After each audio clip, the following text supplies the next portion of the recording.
दोस्तों कहते हैं जिसका कोई नहीं होता उसके साथ भगवान होते हैं और जिसके साथ भगवान होते हैं उससे कोई परास्त नहीं कर सकता।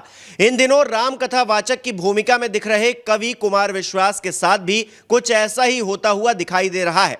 एक शिक्षक होने से लेकर सियासी मैदान में कूदने, वहां जूझने और उबरने की उनकी कहानी अब और भी ज्यादा दिलचस्प होती जा रही है। 2 दिन पहले ही कुमार विश्वास की बेटी अग्रता शर्मा की पवित्र खंडेलवाल से शादी हुई। बीते रोज रिसेप्शन था जिसमें नामी गिरामी सितारों के बीच में प्रधानमंत्री नरेंद्र मोदी का पहुंचना बहुत कुछ कह गया। जहां कुमार विश्वास और मोदी की मुलाकात कहने को एक वेडिंग फंक्शन में हुई एक आम मुलाकात थी, लेकिन इसके मायने सियासी गलियारों में तलाशे जाने लगे हैं। कुछ लोग कह रहे हैं कि कुमार विश्वास को फाइनली ग्रीन फ्लैग मिल गया है, किसी भी वक्त उनकी बीजेपी में ज्वाइनिंग की खबर सामने आ सकती है। कुमार विश्वास हिंदुत्व की जिस पिच पर बैटिंग करने उतरे हैं उसमें अब तक उनकी आजमाइश देखी जा रही थी, पर अब लगता है कि उन्होंने सियासी अग्नि परीक्षा पास कर ली है, जिसकी गवाही ये तस्वीरें दे रही हैं। और हो भी क्यों ना, पिछले काफी वक्त से कुमार की बोली बीजेपी के हार्डकोर नेताओं जैसी देखी गई है। भले ही वो आधिकारिक तौर पर पार्टी का हिस्सा अभी तक नहीं है, लेकिन उनका स्टाइल बीजेपी सेंट्रिक ही नजर आता है। विश्वास के इस लहजे को खास और हैरानी भरा इसलिए भी माना जा रहा है क्योंकि अभी तक वो एक मध्य मार्ग लेकर चलते थे। उनके बयानों, भाषणों और इंटरव्यूज में एक बैलेंस होता था, जिससे लगता था कि वो कांग्रेस और बीजेपी दोनों के लिए अपने दरवाजे खुले रखना चाहते हैं। एक तरफ उनके बयानों में राहुल गांधी की तारीफ दिखती थी, नेहरू और गांधी परिवार के खिलाफ भी वो कभी जुबान नहीं खोलते थे, तो दूसरी तरफ वो बीजेपी और राष्ट्रीय स्वयंसेवक संघ को भी आड़े हाथों ले लिया करते थे।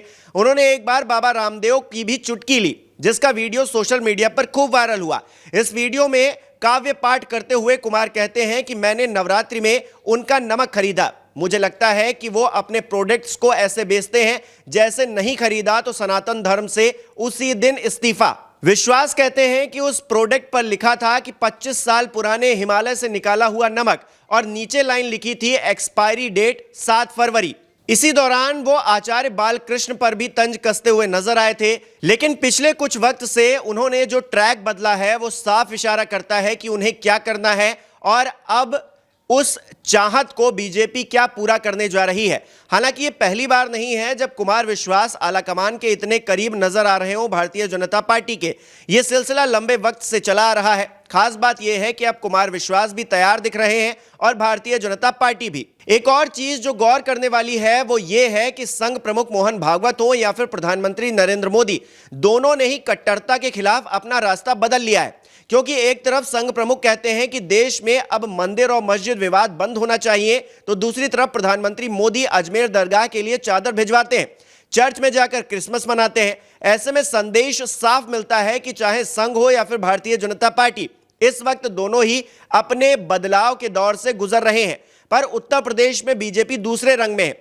संभल हिंसा के बाद यूपी विधानसभा में भाषण देते हुए सीएम योगी आदित्यनाथ ने जिस तरह का भाषण दिया, उससे साफ था कि उत्तर प्रदेश में हिंदुत्व का मुद्दा अभी गर्म रहेगा। हाल ही में भी उन्होंने तमाम चीजों का जिक्र किया, कठमुल्ला शब्द तक का जिक्र कर दिया, और यहीं पर कुमार विश्वास का भी सियासी भविष्य नजर आता है। लखनऊ के एक कार्यक्रम में विश्वास जब इशारों ही इशारों में योगी आदित्यनाथ के प्रधानमंत्री बनने की भविष्यवाणी करते हैं, तो लगता है कि कुमार योगी के खासम खास बनकर सियासी पारी को आगे बढ़ाना चाहते हैं।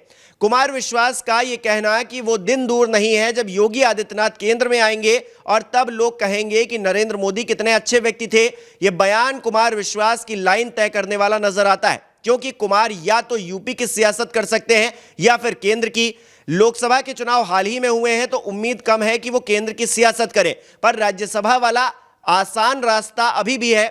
बीते रोज शादी वाली मुलाकात क्या उसी तरफ इशारा करती है? आपको क्या लगता है? दूसरी तरफ अगर देखा जाए तो योगी की तरफ कुमार का झुकाव और आगामी विधानसभा चुनाव, ये दोनों चीजें ज्यादा सटीक नजर आती हैं। 55 साल के कुमार विश्वास की पैदाइश हापुड़ के पिलखुआ इलाके की है। 2027 में यूपी के विधानसभा के चुनाव भी होने हैं। बीजेपी के नेताओं से नजदीकी इशारा कर रही है कि उन्हें बीजेपी सियासी मैदान में उतार सकती है, क्योंकि अभी चुनाव में वक्त है। इसीलिए शायद सोच विचार का सिलसिला लंबा चल रहा है, पर यह बात तय है कि कुमार अपनी सियासी पारी को रीस्टार्ट करने के लिए बीजेपी के संपर्क में लगातार बने हुए हैं।